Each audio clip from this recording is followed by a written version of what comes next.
All right, Ben Parker of CardinalSportsReports.com here with Stanford middle linebacker Tristan Sinclair. So first of all, just talk about from your perspective, how are you guys doing as a group linebacker wise through the first kind of 4 weeks? So I mean, our linebacker group is kind of like the healthiest it's been. Some of those guys were a little banged up earlier in the year and missed some of fall camp. But now that we got Jaw back and Sam Mattingly back and Rose, those guys are all doing really well. And then obviously me and GB have been kind of holding it down while some of those guys were getting healthy. But it's good to have everybody back. And I think both, Jaw and Rose have been playing great, and it's exciting to have them back. Yeah, too. Also just talk about the defense as a whole. You guys have done a better job of forcing turnovers, getting stops. Just what's gone into that from your perspective? Yeah, I think a lot of it is like year two learning, which is something that our coaches have talked about a lot. Last year was really just laying that foundation, putting the pieces in place. But now we're really excelling in our knowledge of the defense, and I think also Coach Abel's been calling amazing games, bringing pressure when we need to, and all that leads to turnovers. Yeah, too, and also too, just talk about Virginia Tech's offense, just kind of what you've seen from them on the tape so far, and what's been the key to be successful against their offense. Yeah, I mean, they run a lot of different schemes, a lot of different run schemes. Obviously, the quarterback's really talented. He's a good runner, runs hard, he's a big guy. So, we got to take him down as many times as possible. I think they're talented over. Their running back, also a really good player, breaks a ton of arm tackles. We got to get hats to the ball. But I think if we could slow their run game down and kind of try to make them one-dimensional, we'll have a good day against them. What's kind of the mentality? What's it like as a defense when the offense doesn't maybe do, not to blame them or anything, but what's kind of the mentality to staying locked in as a defense when the offense maybe is taking a little longer to get going? Yeah, I think honestly, as a defense as a whole, we don't really worry what they do. Obviously, if there's sudden change situations, I think the biggest thing is we always attack the field the same way.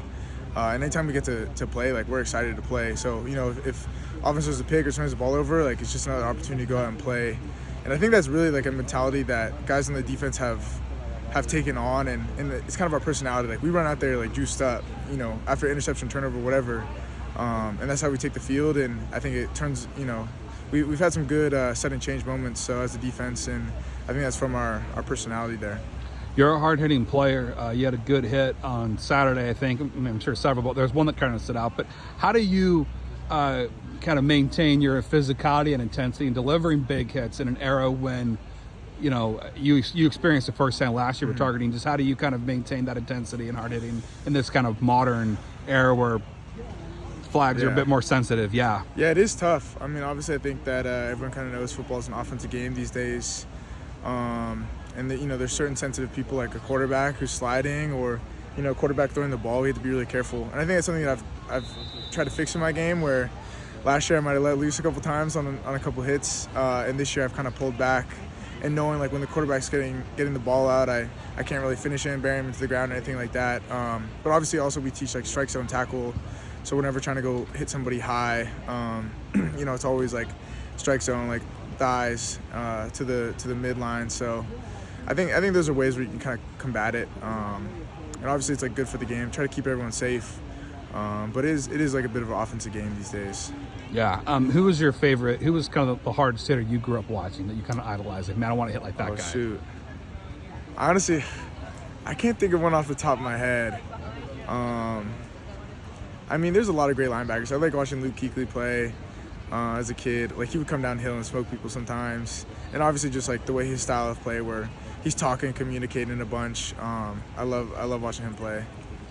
Talk about the synergy that you and Geithen have out there. Just how much has that kind of thing improved over the course of the last year? Yeah, obviously, you play next to someone for so long.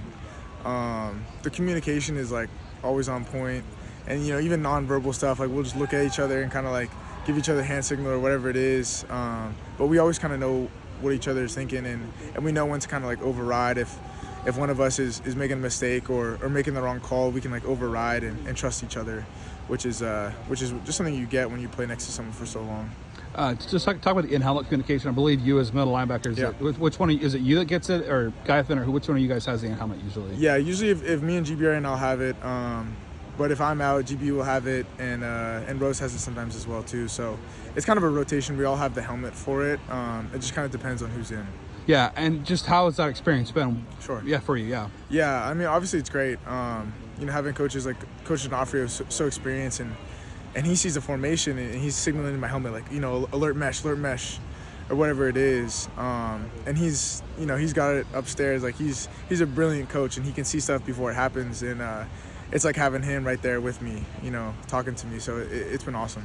Was there any kind of adjustment to it? Was it a little weird having some voice talking to you, or Yeah. or is it like, how do you kind of make sure that you're taking the information in and hearing it, but yet not getting maybe distracted by it at the same time? If that makes any sense. Definitely. I think that it can be distracting, especially like when you're trying to get lined up or get your eyes on your key or communicate, because you stop like talking and you start listening.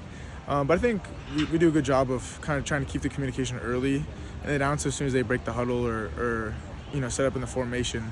Coach D is talking to me, and then also before that as well. But then once we kind of he talks to me, like that's it, and then I kind of get lined up and get ready to play. Can he hear you, or can you only hear him? It's only one way, so I can hear him, and I can't really talk back. Okay, I got it. Okay, I was just kind of I hadn't thought of that before. Yeah.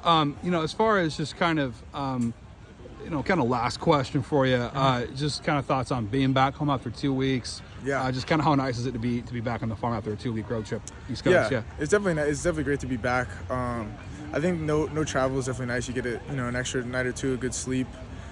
Just being back here where you're comfortable, and I think that's gonna be big for us. Get some more rest and kind of get ready to go. And also it's gonna be fun being back. First game back, with students, so it should be packed out, and it's gonna be fun. Got to protect our house. Perfect. Thanks so much for taking the time, Tristan, and good luck on Saturday against the Hokies. Thank you so much.